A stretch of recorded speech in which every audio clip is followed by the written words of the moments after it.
My name is Ackerman. I'm a local boy. Grew up here in Hawaii. Graduated from Punahou School. Went to engineering school at UC Santa Barbara in the mainland, and then transferred into the School of Environmental Design with emphasis in architecture at Boulder, Colorado.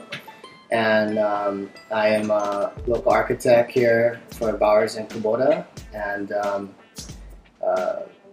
basically my mission was to try to build the greenest house in the world and achieve the Living Building Challenge.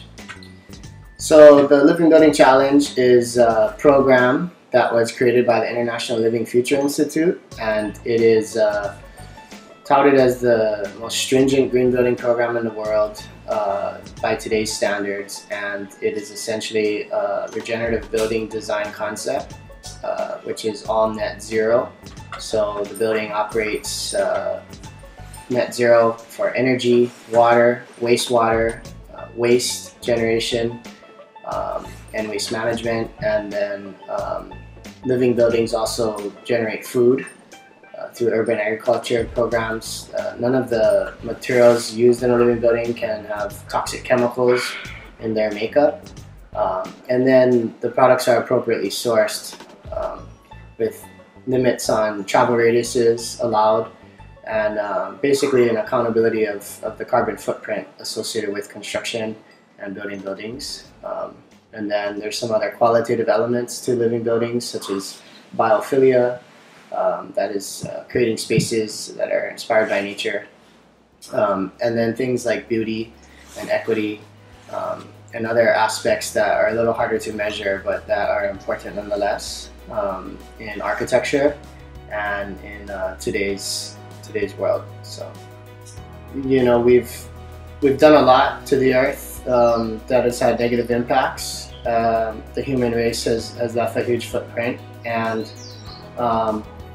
it's now our duty as the younger generations to find solutions to solve these problems. The construction industry is a big part of that. Buildings consume more energy and generate more waste than anything else on the planet. More than cars, airplanes, trains, you know, you name it, all put together.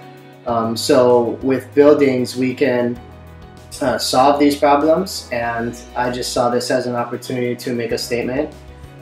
And people need to see success stories, people need to see examples for them to feel empowered to do so themselves. So that was really the inspiration behind trying to do this. It's just, a lot of people ask me, why did you do this? Do you get something, do you get a tax, you know, break or a credit, or, you know, and that's not the case. I don't need a tax credit.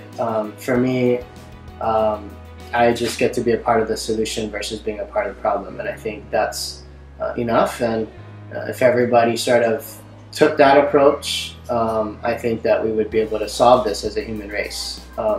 Our decisions as society, we vote every day with our dollars, you know, and the decisions we make and how we do things, how we live, and so these have serious impacts. And buildings are one of those things that we spend, I believe it's 90% of our time indoors. That means that we are completely impacted by the buildings in which we occupy. And for most of us, we don't decide those buildings. You know, you're lucky to get a job somewhere.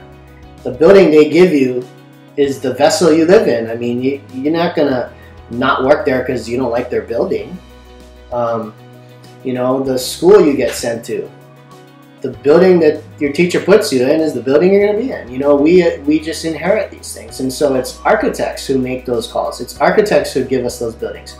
The architects have to solve the problem. And so for the young guys, I would say embrace that role, be empowered by it, and don't be afraid to ruffle some feathers along the way and fight for what you believe in, and don't take no for an answer.